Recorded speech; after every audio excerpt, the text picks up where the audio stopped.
Good evening. Academy of real homeopathy Bangladesh কর্তৃক আয়োজিত প্রতিদিনের শনিবারের যে ক্লাসের আয়োজন করা হয় তারই ধারাবাহিকতায় আজও আমরা শনিবারের যে পিএইচডি অর্থাৎ প্র্যাকটিশনার্স স্কিলস ডেভেলপমেন্ট ক্লাসের যে আয়োজন করা হয়েছে সেখানে উপস্থিত আছেন আমাদের সকলের প্রাণপ্রিয় মান্যবর আমাদের চেয়ারম্যান মহোদয় এবং আমাদের ভাইস চেয়ারম্যান মহোদয়, আমাদের সকল ডিরেক্টর বোর্ডের সদস্য মন্ডলী ও আমাদের মডারেটর বৃন্দ, আর সাথে বাংলাদেশের বিভিন্ন প্রান্ত তথা বিদেশ থেকে যে সমস্ত ডাক্তার বন্ধুরা আজ আমাদের সাথে যুক্ত হয়েছেন তাদের সবাইকে একাডেমি অফ রিয়েল হোমিওপ্যাথি বাংলাদেশের পক্ষ থেকে জানাচ্ছি অভিনন্দন ও শুভেচ্ছা। তো সম্মানিত সুধী ডাক্তার বন্ধুগণ, আমাদের আজকের এই আয়োজনের যে বিশেষত্ব আপনারা আগে থেকেই অবগত আছেন যে আমাদের মূল উদ্দেশ্য ফিজিশিয়ানদের স্কিল ডেভেলপমেন্ট করা। যিনারা আমাদের সাথে পুরাতন সাথী আছে তাদের থেকে আমরা অনেক কিছু নতুনত্ব শিখি, আর যে সকল ডাক্তারবৃন্দ নতুন আমাদের সাথে সংযোজন হয়েছেন বা রিয়েল হোমিওপ্যাথিতে যারা নতুন এসেছেন তাদের চেম্বারে প্রতিনিয়ত বিভিন্ন প্রকার সমস্যার সম্মুখীন হতে হয়। সেই সমস্যা সমুদায়কে ওভারকাম করে মসৃণ ভাবে পথ চলার জন্যই আমরা আপনাদের জন্য এই ক্লাসের আয়োজন করে থাকি।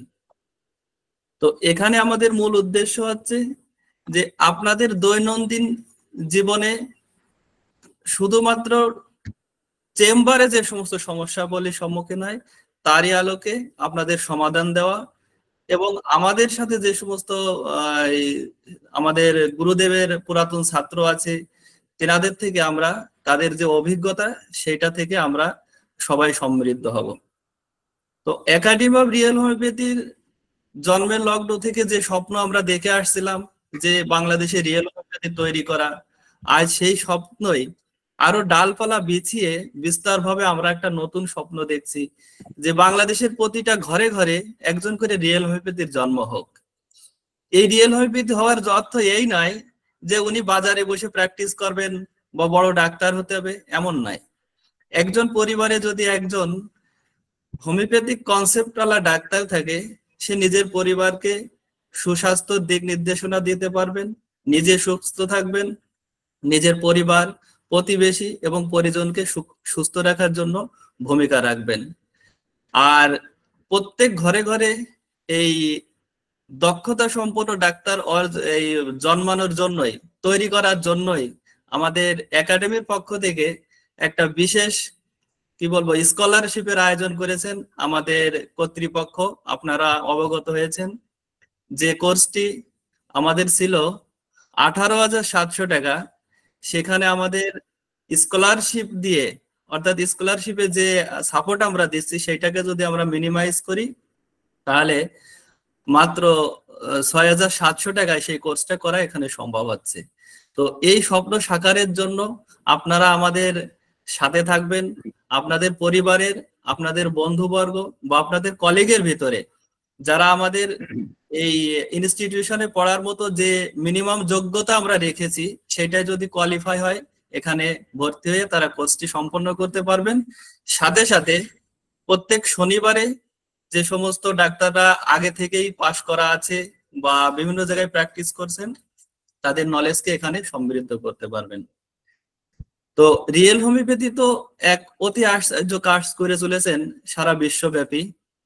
তো যে সমস্ত কাজ আগে হোমিওপ্যাথির দ্বারা করা কখনোই সম্ভব হতো না, যেখানে বলা হতো লিমিটেশন অফ হোমিওপ্যাথি, সেই লিমিটেশনকে আমরা অনেকটা ওভারকাম করতে সক্ষম হয়েছি। বিশেষ করে দুরারোগ্য ব্যাধির উপরে আমরা যে অবিরাম সফলতা পেতেই চলেছি, সেই সফলতার স্বাদ আপনাদেরকে আস্বাদন করানোর জন্যই আমরা এই শনিবারের আয়োজনটা করে থাকি। আমরা স্বপ্ন দেখছি যে আগামী অদূর ভবিষ্যতে পৃথিবীতে কোনো দুরারোগ্য ব্যাধি নিয়ে কোনো বাচ্চা জন্মগ্রহণ করবে না। অর্থাৎ বলা আছে যে prevention is better then cure. সেই দুরারোগ্য ব্যাধি নিয়ে যদি কোনো বাচ্চা জন্মগ্রহণ করেও থাকে তাদেরকেও স্বাভাবিক জীবনযাপনে ফিরিয়ে আনার জন্য অক্লান্ত মানে প্রচেষ্টা আমরা চালিয়ে যাচ্ছি। অনেকটা আমরা সফলের দিকেও এগিয়ে গিয়েছি এবং সফলতা প্রাপ্ত হয়েছি। যে দুরারোগ্য ব্যাধিগ্রস্ত শিশুগুলো ছিল বা পূর্ণবয়স্ক ব্যক্তিগুলো ছিল, তারা সেই দুরারোগ্য ব্যাধি থেকে ওভারকাম করে কিভাবে স্বাভাবিক জীবন ফিরে এসেছে সচিত্রে আপনাদেরকে এই ক্লাসের মাধ্যমে আপনাদের সামনে আমরা তুলে ধরবো। সাথে সাথে আমাদের পুরো ট্রিটমেন্ট প্রোটোকলটাও আপনাদের সামনে উপস্থাপন করব। তো এক একজন ব্যক্তির ভিতরে কিছু বিশেষত্ব থাকে। তো কেউ ক্যান্সারের উপরে ভালো কাজ করছে, কেউ পুরাতন ব্যাধি নিয়ে কাজ করছে, কেউ একই ডিজিজের উপরে কাজ করছে। তারই ধারাবাহিকতায় সারা বাংলাদেশের মধ্যে যত রিয়েল হোমিওপ্যাথ আছে তাদের ভিতরে এই যে স্পেশাল চাইল্ড, বিশেষ চাহিদা সম্পন্ন শিশুদের উপরে প্রভূত সাফল্যতা যিনি হাসিল করেছেন, সেই মহান ব্যক্তিত্ব হচ্ছেন আমাদের সকলের কি বলবো প্রিয় ভাজন, আমার অত্যন্ত নিকট বন্ধু আমার লুৎফর ভাই। তিনি শুধু একটি দুটি নাই, শত শত বাচ্চাকে তার প্রতিবন্ধকতা থেকে কি বলবো যে তাদের শারীরিক প্রতিবন্ধকতা ছিল সেগুলো থেকে অনেকটা ওভারকাম করেছে। সেই ওভারকাম করার যে মূল মন্ত্র কিভাবে উনি করলেন, তার সঠিক দিক নির্দেশনা কি হতে পারে, তারই ধারাবাহিকতায় উনি আমাদের এখানে আলোচনা রাখবেন। ওনার এই পূর্ণ আলোচনাটা রাখতে পুরো 40টা ক্লাসের আয়োজন করা হয়েছে। গতদিন আমরা ইতিমধ্যে একটা ক্লাস উপভোগ করেছি। ক্লাসের কি বলবো যে যান্ত্রিক ত্রুটির কারণে আমাদের অনেকটা বিঘ্ন হয়েছিল, তারপরেও আমাদের ভাই খুব সুন্দর আলোচনা করেছিলেন। তো আজকের আলোচনাতেও ওখান থেকে কিছু রিভিশনের সাথে উনি পরবর্তী আলোচনা এখানে উপস্থাপন করবেন আর আমাদেরকে দেখিয়ে দেবেন কিভাবে দুরারোগ্য ব্যাধি বা প্রতিবন্ধী বাচ্চাদেরকে তার প্রতিবন্ধকতা থেকে ওভারকাম করানো যায়।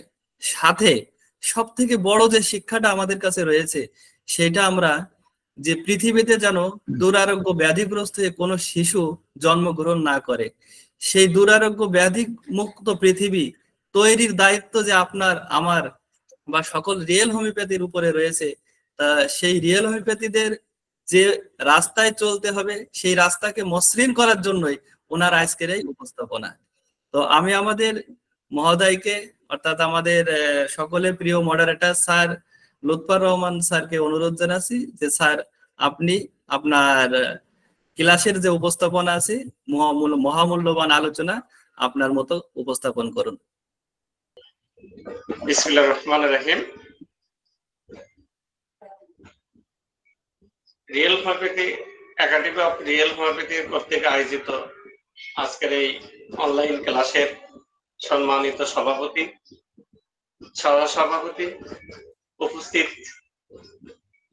সকলে আমার সালাম নেবেন, আসসালামু আলাইকুম। জানি আপনারা প্রত্যেকেই আমার চেয়ে অনেক বেশি জ্ঞানী, অনেক অনেক বেশি অভিজ্ঞ।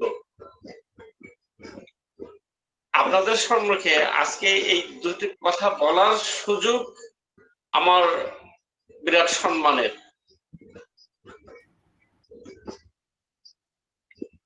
আমি দাদার কথা ধরেই বলি যে সত্যি রিয়েল হোমিওপ্যাথি যদি কোনো রোগীর উপকার না হয় বা রিয়েল হোমিওপ্যাথিতে যদি কোনো রোগী আরোগ্য না হয়, আমার মনে হয় তার পৃথিবীতে আরোগ্য হওয়ার আর কোনো পথ নেই।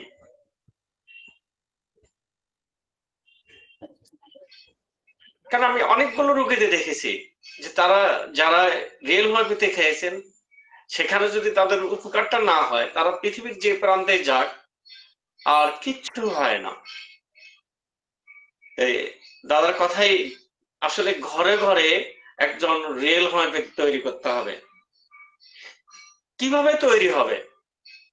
কেন মানুষ রিয়েল হোমিওপ্যাথিতে আসবে? এর কিন্তু একটা জায়গা প্রয়োজন।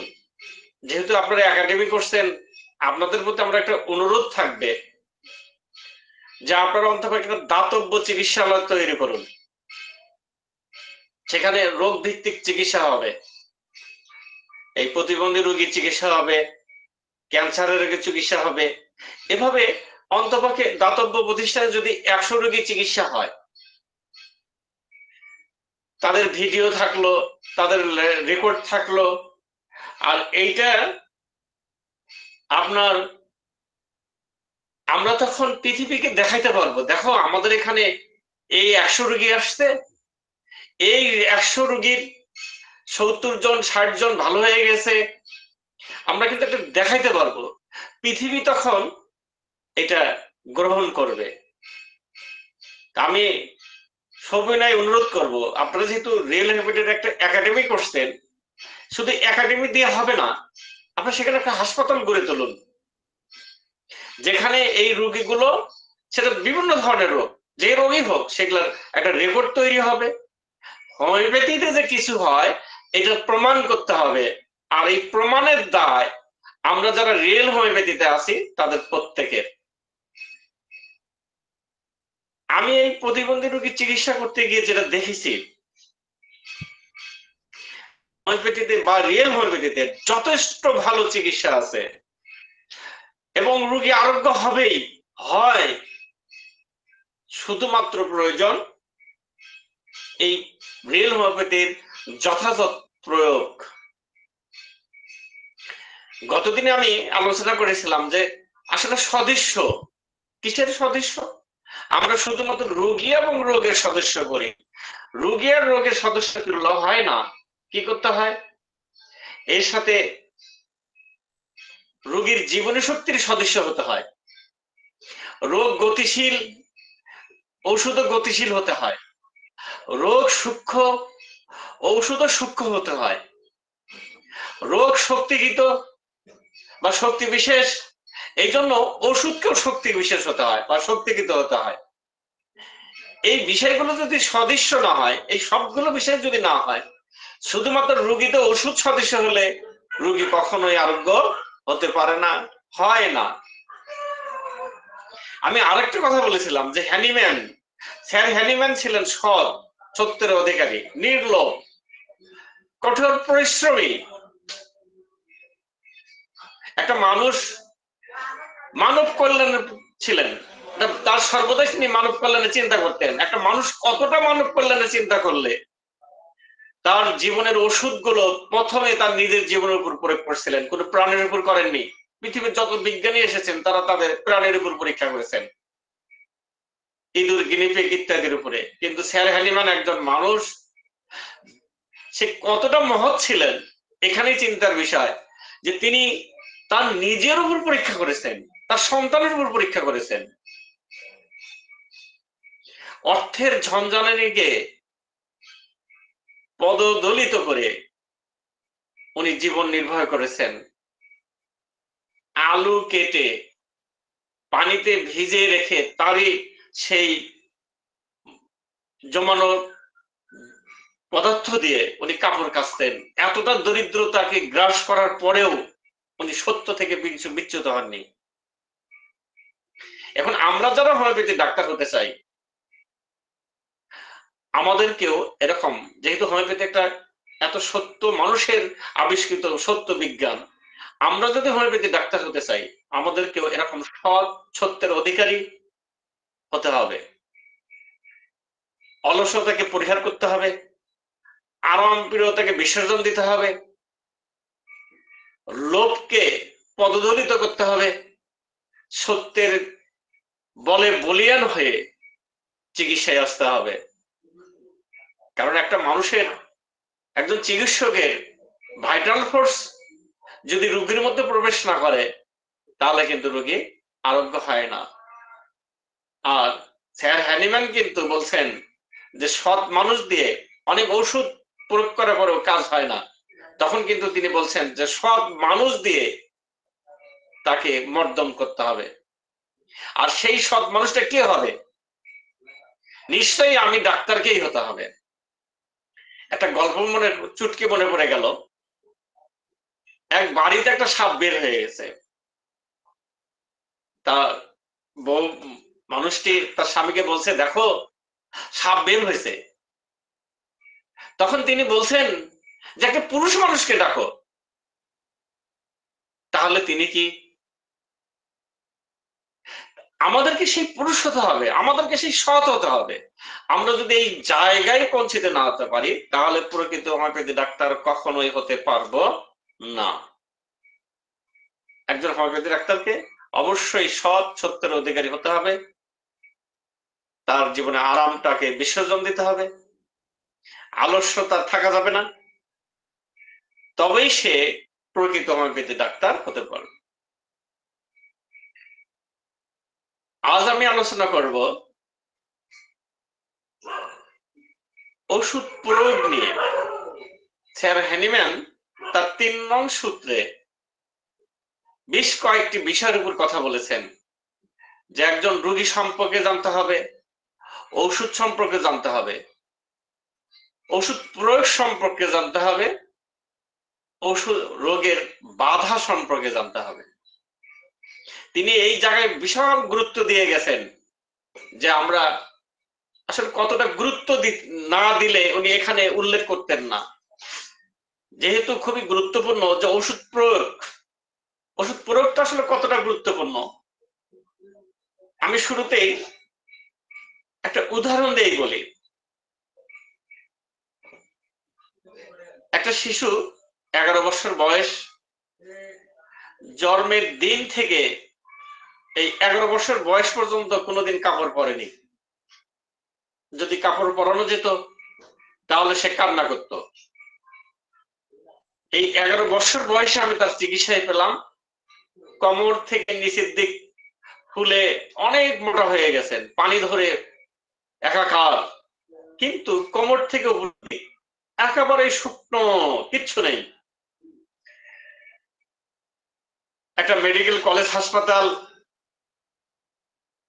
তাকে রেফার করে ফিরে দিয়েছে, এর যার কোনো চিকিৎসা নেই। এই রোগীর চিকিৎসায় পাই, তাকে ওষুধ দেই আমি 200 শক্তি, দেওয়ার পরে ওই পানিতে দেওয়া হয়। আমি কিন্তু কিছু ফাইটমও দিয়ে রাখি, একটা সকাল, একটা দুপুর, একটা রাত।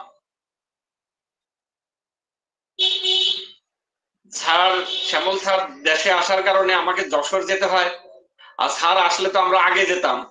সেমিনার ছিল শুক্র শনি, স্যার আসতো কোনোদিন সোমবার বা মঙ্গলবার, আমরা কিন্তু সেই সময় যেতাম, স্যারের সাথে 3-4 দিন থাকতাম। সেবার স্যার আসলেন সোমবারের দিন, আমাকে অনেক আগেই যেতে হয়েছে। আর স্যারের সাথে যখন থাকি সাধারণত ফোনটা বন্ধ রাখি, যে আমার কি শেখার আর কি জানার, এই সময় ফোন থাকলে তো বিপদ। কিন্তু আমি তাদের কাছে একটা ওষুধ, ওই ওষুধেরই একটা পার্শ্ব শক্তি বেশি দিয়ে রেখে যাই। এই রোগী 200 প্রয়োগ করার পর পায়ের পানি শুকিয়ে যায় এবং সে হাঁটতে শেখে, হাঁটতে পারে। সে বিছানায় শুতে পারতো না, একেবারে অনেক অনেক মনে হলো যে 80% সে সুস্থ। কিন্তু এই রোগীর পরিবারের মনে হয়েছে যে ডাক্তার সাহেবের যে পানির বোতলটাই হলো আসল ওষুধ, এইটা যেদিন খেয়েছে সেদিন থেকেই কমা শুরু হয়েছে। অতএব এই তাড়াতাড়ি সারাতে গেলে এই পরের পানি ওষুধটাও খাওয়াইতে হবে। তারা সেদিন সেই পরের পাওয়ারটা অর্থাৎ 1 mটা দিয়ে গেছিলাম আমি, এইটা তারা পানিতে গুলে খাওয়ায়। খাওয়ানোর পরে যে অ্যাগ্রাভেশনটা হয়, আমার তখন বন্ধ, আর এই অ্যাগ্রাভেশনটা ঠেকাতে পারেনি তারা, রোগীটার চিরবিদায় হয়। তাহলে ওষুধ প্রয়োগ সম্পর্কে আমাদের যথেষ্ট জ্ঞান না থাকলে, শুধুমাত্র সদৃশ্য ওষুধ প্রয়োগ করে, শুধুমাত্র রিয়েল হোমিওপ্যাথি প্রয়োগ করে কখনোই সফল হওয়া সম্ভব না। সফল হতে গেলে অবশ্যই ওষুধ প্রয়োগ সম্পর্কে যথেষ্ট জ্ঞানের প্রয়োজন। একটা রোগীতে কোথায় ওষুধ দেব, কত শক্তি দেব, কখন দেব, কিভাবে দেব, এই বিষয়গুলো জানা প্রয়োজন।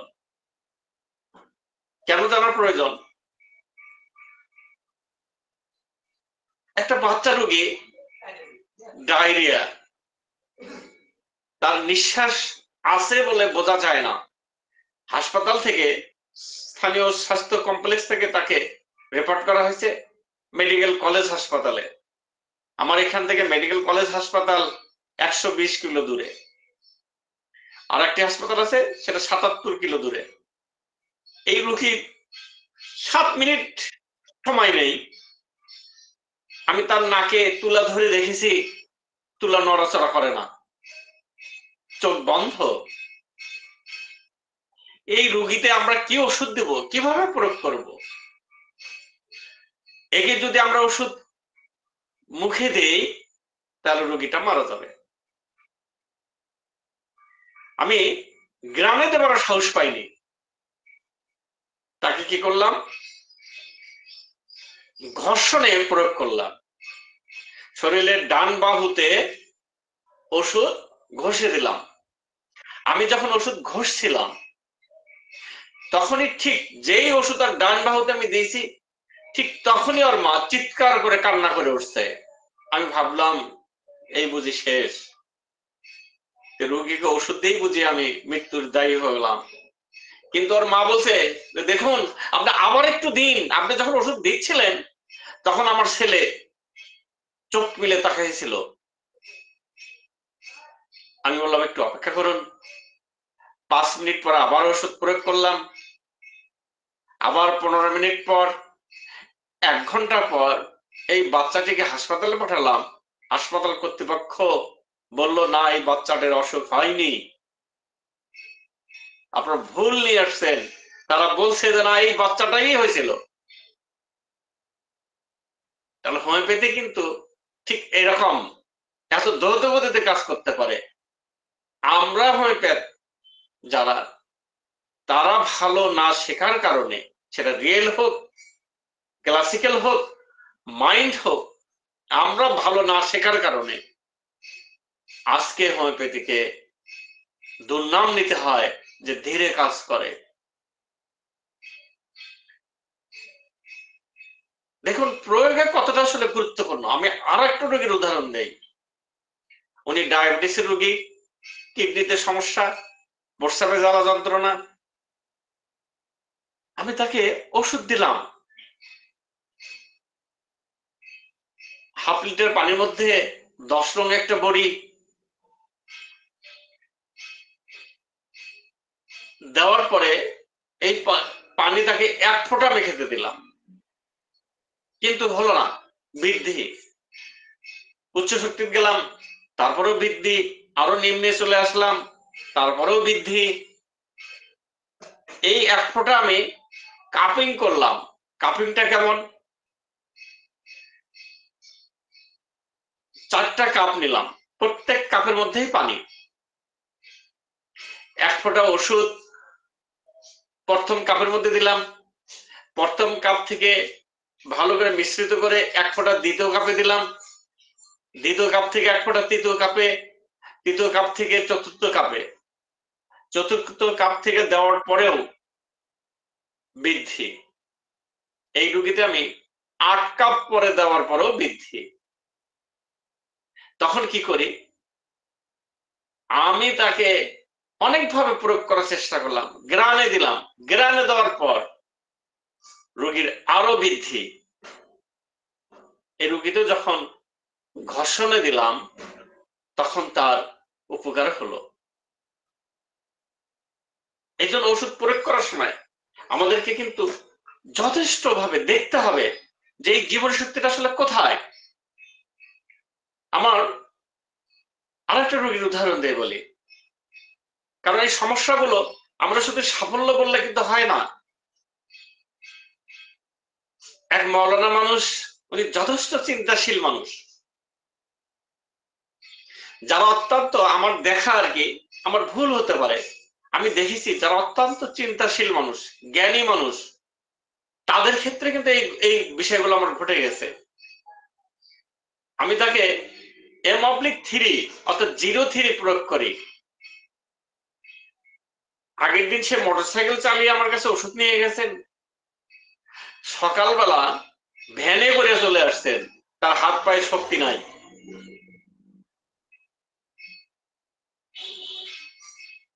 কি হলো, যে সে বললো দেখুন তাকে আর মানে সে উঠতে পারছিল না, একেবারে হাত পা শক্তিহীন।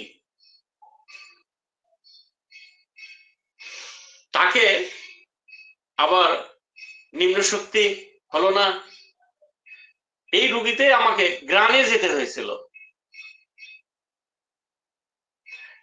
এই যে বৃদ্ধি, এই বৃদ্ধি থেকে যদি আমি ভয় পেয়ে যেতাম, এই বৃদ্ধি পেয়ে যদি আমি ওষুধ পরিবর্তন করতাম, তাহলে কিন্তু রোগী তো আরোগ্য হতো না, আরো আরো আরো জটিল হতো।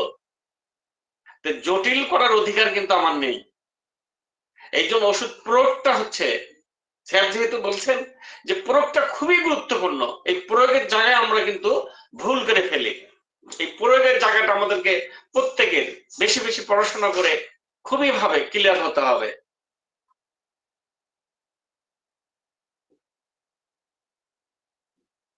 কোন রোগীতে কিভাবে ওষুধ প্রয়োগ করতে হবে।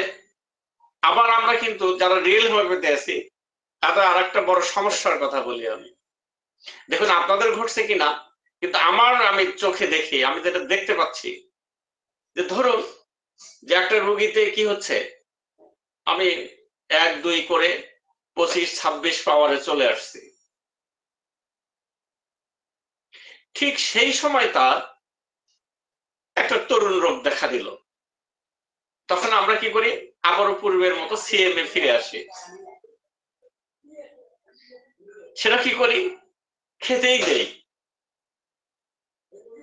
এই রোগী, জানি না আপনাদের জীবনে ঘটছে কিনা, এই রোগী আপনার 26-এ যাওয়ার পর যখন আবার পুনরায় সিএমএ ফিরে আসেন, এই রোগী আরোগ্য প্রক্রিয়াটা আর অনেক বেশি লম্বা হয়ে যায়, সহজে আর আরোগ্য হতে চায় না, অনেক দেরিতে আরোগ্য হয়। এটা আমরা যেখানে 6 মাস লাগতো, এই রোগীর আরোগ্য প্রক্রিয়াটা 1.5 বছর 2 বছর হয়ে চলে যায়। তাহলে এই জায়গায় করণীয় কি, কি করতে পারি, কিভাবে ওষুধ প্রয়োগ হবে। স্যার হ্যানিম্যান এই ক্ষেত্রে ওয়ার্গানানে বলেছেন যে ওষুধ প্রয়োগ যদি কোনো তরুণ রোগ বা কোনো ঘটনা ঘটে যায়, আঘাত পেল, তরুণ রোগ পেল, কেটে গেল, যাই হোক না কেন, আমরা যে ওষুধে আছি সেই ওষুধের যদি সিএম আমাকে আসতেই হয়, আমরা প্রথমে খেতে দিতে পারি না, প্রথমে খেতে দিতে পারি না, খেতে দেওয়া নিষেধ। এই রোগীকে প্রথমে ঠিক আছে আপনার সিএম আসছেন, একে গ্রানে দিন, গ্রানে দিন, দেখবেন যে রোগ দ্রুত গতিতে আরোগ্য হচ্ছে। তারপরে আবার এই রোগটা বা এই তরুণ ঘটনাটা, আঘাতপ্রাপ্তটা, যাই কিছু ঘটুক, এটা কমার পরে আপনি আবার পূর্বের শক্তিতে ফিরে যাবেন। আর যদি আপনি খেতে দেন, তাহলে কি হয়, খেতে দিলে কিন্তু সিএমের পরে আপনি 26-এ ছিলেন, 34-এ ছিলেন, ওখানে আপনার যাওয়া যাবে না, আবার কিন্তু এক এক করে আপনাকে সামনের দিকে এগিয়ে যেতে হবে। তাহলে কিন্তু যার ফলে রোগীর আরোগ্য প্রক্রিয়াটা দীর্ঘ হয়ে যায়।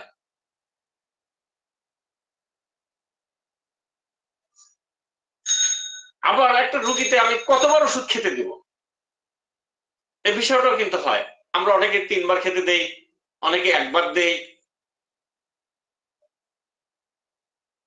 এটা আসলে লক্ষ্য করতে হবে, আসলে কতবার খেতে দিব, কেন দিব একাধিকবার। এক মাত্রা, ওষুধ প্রয়োগের নিয়ম হলো এক মাত্রা। আসলে এক মাত্রা কাকে বলে, এইটা কিন্তু বোঝার বিষয়। আমরা ওষুধ প্রয়োগ করার পরে বা জিভায় দেওয়ার পরে বা ঘষণে দেই আর গ্রানে দেই, 1 সেকেন্ড 2 সেকেন্ড পরে রোগীকে জিজ্ঞাসা করব আপনার এখন কেমন লাগছে। রোগী যদি বলে যে আমার ভালো লাগছে, তাহলে আর ওষুধ প্রয়োগ করার প্রয়োজন নেই। রোগী বলল না আমি বুঝতে পারছি না, তখন আপনারা আবার 15 মিনিট অপেক্ষা করুন, 5 মিনিট 10 মিনিট 15 মিনিট অপেক্ষা করুন, তারপর আবার জিজ্ঞাসা করুন দেখুন কেমন লাগছে। রোগী যদি বলে হ্যাঁ ভালো লাগছে, তাহলে আর ওষুধ প্রয়োগ করার প্রয়োজন নাই, এটা একমাত্র হয়ে গেল। কিন্তু আমরা কি করছি, 15 মিনিট পর পর 3 বার খাও, অথবা এই যে বারবার প্রয়োগটা, এটা কিন্তু হবে না। যখনই ওষুধের ক্রিয়া হবে করণিক রোগে, তখনই ওষুধ প্রয়োগ বন্ধ হবে। আবার আমরা দুবারও যদি প্রয়োগ করি, এই যে ২-৩ বার প্রয়োগ করতে হয়, এটাও কিন্তু একই শক্তি ২ বার প্রয়োগ করা যায় না। আমরা এই ক্ষেত্রে কি করতে পারি, ওই বোতলের পানি ২-৩ বার খাওয়ানো যায়, কিন্তু ধরে নেন কিছুদিন ভালো থাকার পর আবার আমরা ওই শক্তিটা প্রয়োগ করব, তাহলে কিন্তু ওই শক্তি আর প্রয়োগ করা যাবে না। ওই শক্তির মধ্যে, ওই বোতলের মধ্যে ধরুন যে এই বোতল থেকে ১ কর খেলো, তখন কি করতে হবে, ১ কর পানি বাইরের পানি এর মধ্যে মিশ্রিত করতে হবে, আবার মিশ্রিত করে আবার ১ করটা খাওয়া দিলাম বা ১ ফোঁটা খাওয়া, যতটুকু খাওয়া দেবেন ততটুকু মিশ্রিত করতে হবে, তাহলে শক্তি ও মাত্রা পরিবর্তন হয়ে যায়। আর একইবার যদি আমরা বারবার দেই, তাহলে কিন্তু শক্তি মাত্রা পরিবর্তন হয় না, যার ফলে রোগী আরোগ্য হয় না। কি হয়, কিছু আমরা যখন একই শক্তি আবার প্রয়োগ করি, তখন কি করে, রোগগুলো উল্টাপাল্টা কিছু খেলা দেখায়, ভুল পথ পরিচালিত করে, যার ফলে আমরা কিন্তু ভুল হয়ে যায় যে আমার করণীয় কি, ওষুধ চেঞ্জ করে ফেলি, এই ওষুধ চেঞ্জ হলেই কিন্তু ভুল হয়ে গেল। এই জন্য ওষুধ প্রয়োগটা কিন্তু আমাকে যথেষ্টভাবে লক্ষ্য করতে হবে যে আমি ঠিক, আমি আজ জায়গায় আছি কিনা।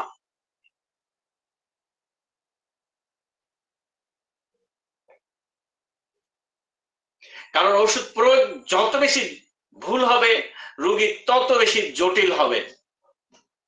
তাহলে রোগী তো ওষুধ ঠিক থাকার পরেও আমার জটিলতা হয়, কারণ ওষুধ প্রয়োগের ক্ষেত্রে।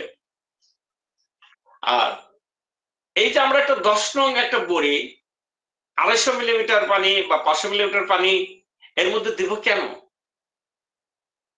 স্যার ১০০ হ্যানিম্যান ১৭৭ নম্বর সূত্রে, ২৪৪ সূত্রে, এরকম বেশ কিছু সূত্রে তিনি উল্লেখ করেছেন ওষুধ যত বেশি সূক্ষ্ম হবে তত বেশি কার্যকর হবে।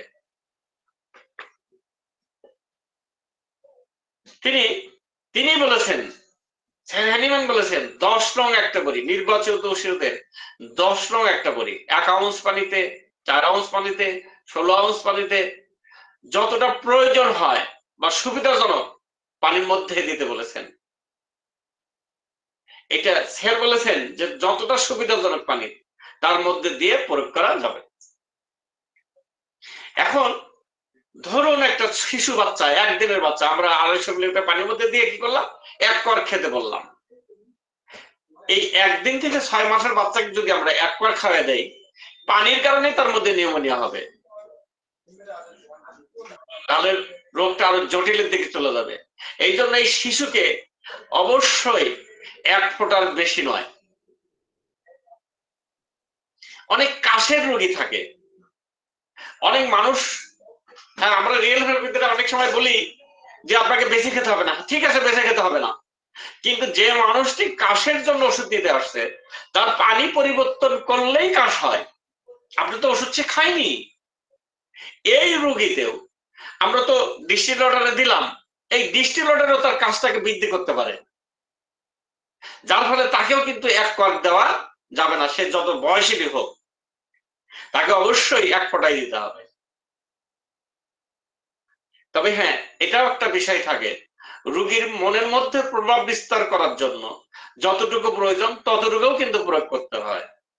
অনেক রোগী আছে দেখেন, বলে যে দেখুন ১ ফোঁটা খা আমার কিচ্ছু হবে না, আমি যদি একটু বেশি খাই, তার উপর আপনার একটা প্রভাব তৈরি করতে হবে, হ্যাঁ আপনাকে ১ ফোঁটাই খেতে হবে, যদি আপনি বেশি খান তাহলে বৃদ্ধি হবে। একটা আপনার ভাইটাল ফোর্সটা যদি রোগীর মধ্যে প্রবেশ করে, তাহলে রোগী হবে কি, উনি খাবেন, খাওয়ার পর দেখবেন যে বৃদ্ধি পাইছে।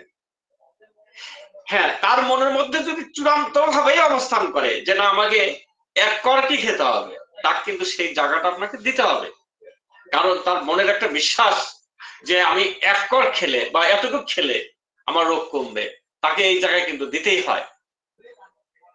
তাহলে ওষুধ প্রয়োগে কিন্তু আমরা অবশ্যই লক্ষ্য করব যে আসলে রোগীর মনের প্রভাবটাও কিন্তু আমাকে বিবেচনায় নিতে হবে।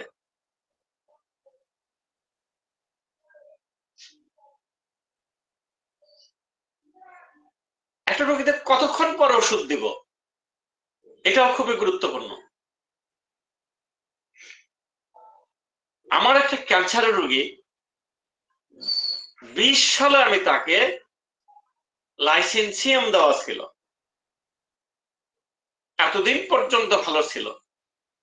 23 সালের শেষের দিকে এসে ওর কিন্তু মাঝে মধ্যে বিভিন্ন রোগ হতো, আমি ফাইটোমি দিয়ে যেতাম, কারণ মূল ক্যান্সারটা ভালো ছিল। তা আমার চেম্বারে একটা মেয়ে শিখতে আসে, ওর এই ছেলেটার একদিন ডায়রিয়া হয়। ও আমাকে খুব করে ধরে যে স্যার, এর আগের বার জ্বর হলো ওষুধ দিলেন না, তার আগে একবার ডায়রিয়া হয়েছিল সেবারও আপনি ওষুধ দেননি, এবার যেহেতু ডায়রিয়া একটু বেশি হয়েছে আপনি একটু ওষুধ দিন।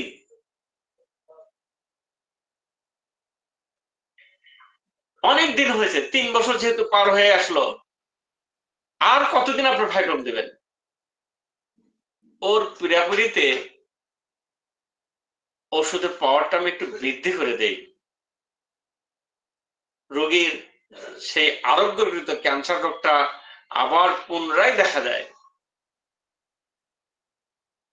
তাহলে দেখুন ওষুধ প্রয়োগ কতটা গুরুত্বপূর্ণ আর কতটা ভুল হলে কি হয়। এই যে এই রোগীতে আরো আবার ফিরে আসা, এই কষ্ট, এটা আমি পাচ্ছি, আমাকে যে প্রচারণা করেছিল সে কিন্তু পাচ্ছে না, যদিও সেও এখন পাচ্ছে যে স্যার আপনাকে আমি এত বলায় এটা আমার ভুল হয়ে গেছিল। আমি ভাবতাম ও যাওয়ার কলেজে যা বলতো মাঝে মধ্যে যে একটা রোগীকে 3 বছর হলো ফাইটম খাওয়াচ্ছে, কলেজের অনেক ছাত্ররাই নাকি বলতো যে এই টাকাটা তার জায়েজ না, এই টাকা সে ফাঁকি দিয়ে নিচ্ছে, হ্যাঁ তার নানান কথা তাকে বলতো। সেই সেই সেই বলায় শুনেই তার কষ্ট হতো যে আমার স্যারের নামে এত কথা, আর সেখান থেকে সে আমাকে এতটা চাপ তৈরি করে, আর আমি চাপে ভেঙে যাওয়াটা যে আমার কতটা ভুল আমি এই রোগীতে উপলব্ধি করলাম। আমার ওই মেয়েটা উপলব্ধি করে যে স্যার ফাইটমি আসল, আমি কখনো ফাইটম কোনোদিন দিতে দেখিনি, যার ফলে জানি না যে ফাইটম দিয়ে রোগী সারে বা ভালো রাখা যায়।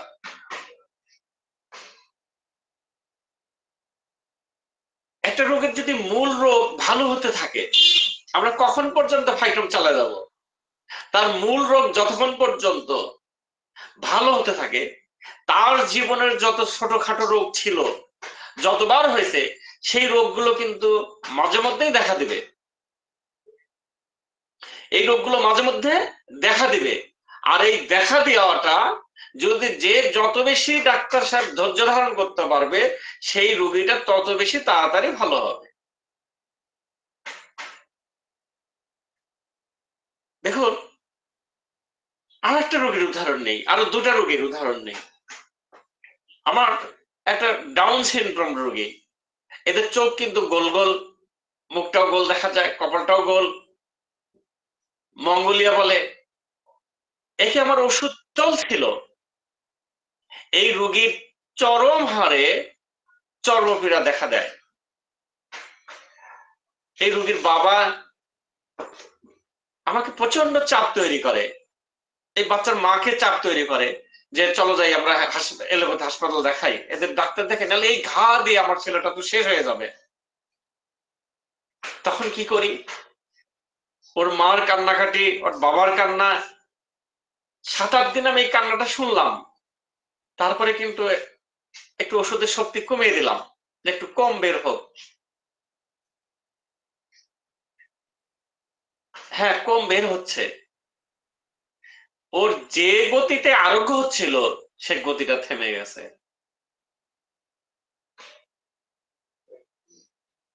ওর যে গতিতে আরোগ্য হচ্ছিল সেই গতিটা কিন্তু থেমে গেছে। ওর মা আজকে আমাকে বললো দেখুন আপনার 1500 টাকা নিন, আমি 9টা ফাইটম দেই, টাকা নিন, টাকা আর একটু বেশি নিন, কিন্তু আমার ছেলে একটু দ্রুত গতিতে আরোগ্য করার ব্যবস্থা করুন। প্রথম 4 মাস যেভাবে দ্রুত গতিতে আরোগ্য হচ্ছিল সেই ব্যবস্থা দিন, সেই ওষুধ দিন। এই যে বললাম তাকে আজকে, আমি বুঝালাম দেখুন আপনাদের চেয়ে আমার বেশি কষ্ট, আপনার সন্তান যত বেশি তাড়াতাড়ি ভালো হবে তত বেশি আমার সুনামটা কিন্তু হবে। কিন্তু এই মূলত এই চর্মপীড়া যত বেশি বৃদ্ধি পাবে তত বেশি তাড়াতাড়ি আরোগ্য হবে। এই জন্য ওষুধ প্রয়োগ করার পর পুরাতন রোগগুলো কিন্তু তার জীবনে ঘটে যাওয়া রোগগুলো দেখা দিবেই। আর দিলেই যে আমরা ওষুধ সরে আসবো, সরে আসলেই কিন্তু আরোগ্য প্রক্রিয়াটা ভিন্ন হয়ে যাবে। একটা বাচ্চার ওর ডান অংশটা একেবারে ডান পা থেকে ডান চোখ মাথা সমস্ত ডান অংশটা একেবারে প্যারালাইজ, ও গিলতেও পারে না। বাম পাশ দিয়ে যদি দেওয়া যায় তাহলে ভিতরে যায়। এই বাচ্চাটা একবার জীবনে 106 ডিগ্রি তাপমাত্রায় জ্বর হয়। এই জ্বরটা ভালো হওয়ার পর তার হাম হয়। এই জ্বর হাম এবং জ্বর ভালো হবার পর থেকে সেই তার এই অবস্থা হয়েছে। এই রোগীর চিকিৎসায় ওষুধ প্রয়োগ করার পরে ওর জ্বর আসে। যদিও আমি এই জ্বর কমার জন্য ওষুধ কিন্তু আমি দিয়ে রাখি, যে জ্বর যদি ওঠে কখনো 2-3 মাস পরে এই বাচ্চার জ্বরটা ফিরে আসে। ওর মা আমাকে ফোন দিল রাতে যে দেখুন আমার বাচ্চার 106 ডিগ্রি জ্বর। আমি 6টাকে মেনে নিলাম, বললাম দেখুন তাকে মাথায় পানি দিন। আধা ঘন্টা 1 ঘন্টা পর আবার ফোন যে 106.5। মানুষের বাচ্চার প্রতি রিস্ক নেওয়া তো খুব কঠিন, তার মধ্যে আমরা হোমিওপ্যাথি ডাক্তার, বিপদটা আমাদের অনেক বেশি। আরো আমি যেহেতু ডিসেবিলিটি চিকিৎসা করি, প্রতিবন্ধী চিকিৎসা করি, এটার জায়গায় আরো বেশি কঠিন। কারণ এই জায়গায় কোনো ব্যাধির কিচ্ছু করার নেই, তারা কিন্তু একটা সুযোগ নিতেই পারে। এই ভয়টা কিন্তু আমার মাথার মধ্যে রাখতেই হয়, যার ফলে আমি তাকে একটা ওষুধ দিয়ে রাখি। আমি তাকে বললাম যে দেখুন আপনার ওই জ্বরের ওষুধটা খাইয়ে দেন। কিন্তু ওই মাকে আমি বলেছিলাম যদি ওর এই জ্বরটা ফিরে না আসে কোনোদিন, তাহলে কোনোদিনই সুস্থ হবে না। ওর মা সেদিন অপেক্ষা করলেন, আমাকে ফোন দিয়ে বললেন দেখেন 107। আমি বললাম ওষুধটা খাওয়াননি? না খাওয়াইনি। বললাম এখন খাওয়ান। তিনি বললেন ঠিক আছে খাওয়াচ্ছি। আবার 1 ঘন্টা পরে ফোন যে বাচ্চার জ্বর 108। 108-এ তো কোনো মানুষ বাঁচে, মানে বাচ্চাটা সাধারণত মারা যায়। আমিও ভয়ে বললাম হাসপাতালে নিয়ে আসুন। ওর মা বললো হ্যাঁ নিয়ে আসতেছি। বললাম ওষুধটা খাওয়াননি? হ্যাঁ বলেছে খাওয়াইছি। তিনি ওই বাচ্চাকে গরম পানি খাওয়াইতেন, মাঝে মাঝে লেবু খাওয়াইতেন, আর মাথায় পানি ঢালতেন। এই করে রাতে 3টা-4টার দিকে আমাকে ফোন দিলেন যে দেখুন আমার বাচ্চার জ্বর কিন্তু এখন একটু কমছে। কত? বলে 7-এর দিকে আসছে। ভালো। সেদিন রাত্রে আমার ঘুম হয়নি, আমিও ঘুমাইনি, উনিও ঘুমাননি। সকালবেলা আবার ফোন যে বাচ্চার জ্বর এখন 4। ওষুধ কতবার খাওয়াইছেন? ওষুধ আমি খাওয়াইনি। জ্বর যদি বেশি হচ্ছিল, এই বাচ্চার জ্বর যত বেশি হচ্ছিল, ওর ডান অংশটা তত বেশি রেসপন্স করতেছিল, নড়তেছিল। আর এখন জ্বর নেই, ওর ডান হাত নাড়াতে পারতেছে, ডান পা নাড়াতে পারতেছে। আজকালকে খাবার মুখে দিছি, গিলতে পারছে, ডান চোখটা নড়ছে। তাহলে অবাক এই যে ওষুধ প্রয়োগে, যদি আমি এই ক্ষেত্রে আমার ওই মা যদি তার নিম্ন শক্তিতে জ্বরটা কমে নিত, তাহলে এই আরোগ্য প্রক্রিয়া এত তাড়াতাড়ি হতো না, অনেক দেরি হয়ে যেত, অনেক সময় লাগতো। তাহলে একটা রোগীতে আমরা ওষুধ প্রয়োগ করার পর এই যে এই ধৈর্যটা, এইটা কিন্তু আমাকে দেখতেই হবে যে আমার ওষুধ কি করছে। আমরা কখন ওষুধ প্রয়োগ করতে পারি, কখন পারি না, এটা কিন্তু ভাবনার বিষয়। শুধুমাত্র ওষুধ সদৃশ্য হলে হবে না, শুধুমাত্র ওষুধ সদৃশ্য হলে হবে না। ওষুধের রোগ শক্তিশালী, সেই ওষুধ শক্তিশালী হতে হবে। এই সমস্ত বিষয় মিললেও হবে না যদি যথার্থভাবে প্রয়োগ না হয়। এই জন্য আমরা প্রয়োগ সম্পর্কে প্রত্যেকেই খুব ভালোভাবে জানার চেষ্টা করব।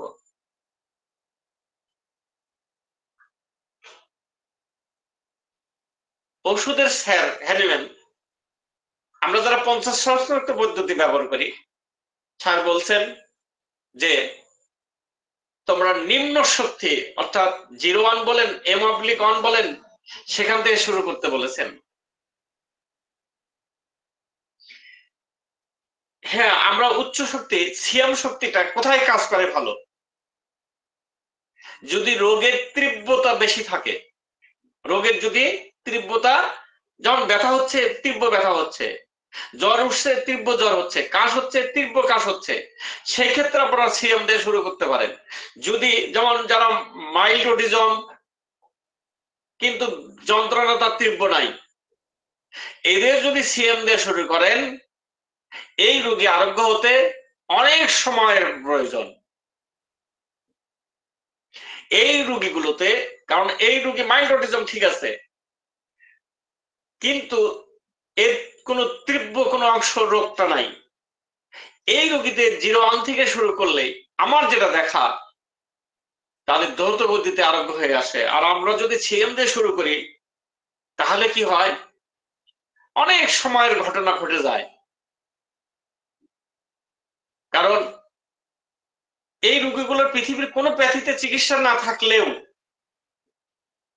হোমিওপ্যাথির কাছে এসে মানুষ কিন্তু 1 মাসেই 7 দিনেই পরের দিনেই ভালো হতে চায়, যে আমার বাচ্চা কালকেই ভালো হলো না কেন?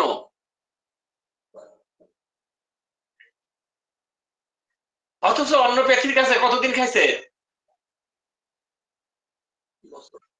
যেমন কালকে আমি একটা রোগীতে জিজ্ঞাসা করলাম যে দেখুন আপনার ওষুধ খাওয়ার পর, এটা একটা ক্যান্সারের রোগী,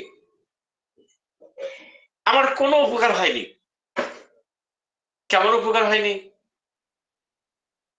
তোমার যে মাথা ব্যথা ছিল এইটা নাই, তলপেটে ব্যথা ছিল এটাও নেই, তারপরে ঘুমতো না, এটা ঘুম হচ্ছে, খাবার রুচিটাও বাড়ছে, কিন্তু ওই যে মূল রোগ, তার 10 দিনে সে ব্লাড টেস্ট করে দেখছে যে তার ক্যান্সারের জায়গাটা ঠিক আছে, তার যে স্কোর সেই স্কোরটা ঠিক আছে। এই স্কোরটাতে 1 দিন 2 দিন 7 দিনে চেঞ্জ হবে না, তারপরেও কিন্তু হোমিওপ্যাথির কাছে মানুষ এসে সময় দিতে চায় না এই রোগীতে। তাহলে আমরা সিএম দিয়ে অনেক সময়, সিএম প্রয়োগ করার পরে 40 দিন কাজ করে না, তাহলে কি অবস্থা হয়? আমার এই রোগীতে কিন্তু 01 দেওয়া আছে। আগামী সপ্তাহে অবশ্যই ইনশাআল্লাহ তার স্কোরটা চেঞ্জ হবে। যেহেতু রোগী, তার মনের মধ্যে আমি প্রশ্ন করেছিলাম যে তোমার যে এতদিন মনে হতো যে আমি আর বাঁচবো না, আমার ক্যান্সারটা তো মারাত্মক পর্যায়ে, আজ কি মনে হয়? সে বলছে যে না, আমার এইটা মনে হয় যে আমার ক্যান্সারটা ভালো হবে। তাহলে ওষুধ প্রয়োগের জায়গাটা কিন্তু আমরা বিবেচনা করব, কোন রোগীতে গ্রামে প্রয়োগ করা যাবে, কোন রোগীতে ঘর্ষণে দিতে হবে, কোন রোগীতে মুখে দেওয়া যাবে, এইটা কিন্তু অবশ্যই অবশ্যই বিবেচনায় নিতে হবে। আর ওষুধের বৃদ্ধি পাইলেই যে আমরা ওষুধ পরিবর্তন করবো বা নিম্ন শক্তিতে আসবো এরকম না।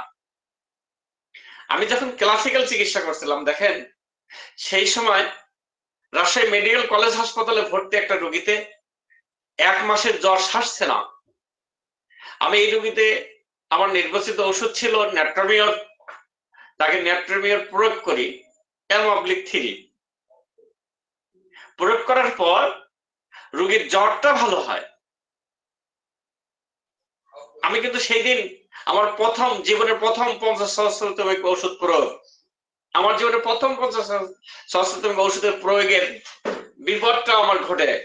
আমি তাকে M/3 প্রয়োগ করার পর রোগীর জ্বরটা ভালো হয়, কিন্তু তার শরীর হাত পা সব ফিক্সড হয়ে যায়, হাত আর এরকম ভাঁজ হয় না, পা তার ভাঁজ হয় না, ঘাড় সে ঘুরাইতে পারে না, একেবারে শক্ত হয়ে যায়। তখন নাটোরের ডাক্তার ছিলেন ডাক্তার কায়েস স্যার। এই স্যারদের মাধ্যমে কিন্তু আমার শেখা এই 50 সহস্রতম পদ্ধতির ওষুধ বা সূক্ষ্ম মাত্রায় ওষুধ। আমি স্যারকে যোগাযোগ করলাম, স্যার সেই নাটোরে গেলাম রাজশাহী থেকে, যে স্যার আমার রোগীর এই অবস্থা, কি করতে পারি? তিনি বললেন, দেখো অর্গানান পড়ো, পড়লেই তুমি এর সমাধান পাবা। আমি রাজশাহীতে যে স্যারের কাছে শিখতাম, সৈয়দ আশরাফুল আলীম জাহাঙ্গীর, তাকে বললাম স্যার আমার করণীয়, তিনি বললেন যে অর্গানান পড়ো। ওষুধ কেউ আবার কি করতে হবে বললেন না। সেদিনও সারা রাত আমি পড়ছিলাম অর্গানান বই, পরে আমি বুঝছিলাম যে কাপিং করতে হবে। এই ছোট্ট একটি বড়ি এরকম পানির মধ্যে দেওয়ার পরেও যেহেতু বৃদ্ধি হয়েছে, আমি কাপিং করছিলাম। আর আমি শ্রদ্ধাভরে স্মরণ করি রাজশাহীর সেই স্যারকে। স্যার পরের দিন 8টার সময় আমার বাসায় উপস্থিত।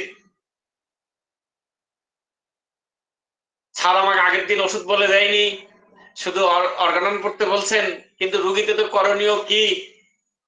তিনি সকালবেলা 8টার সময় সেই নাটোর থেকে রাজশাহী 1 ঘন্টা বাসের পর তিনি সেখানে আমাকে গেলেন, যা আমাকে বললেন যে দেখো তোমার তো ফোন নাম্বার রাখা হয়নি। আমার সেই সময় ফোন, মোবাইল ছিল না, টেলিফোনের ব্যাপার।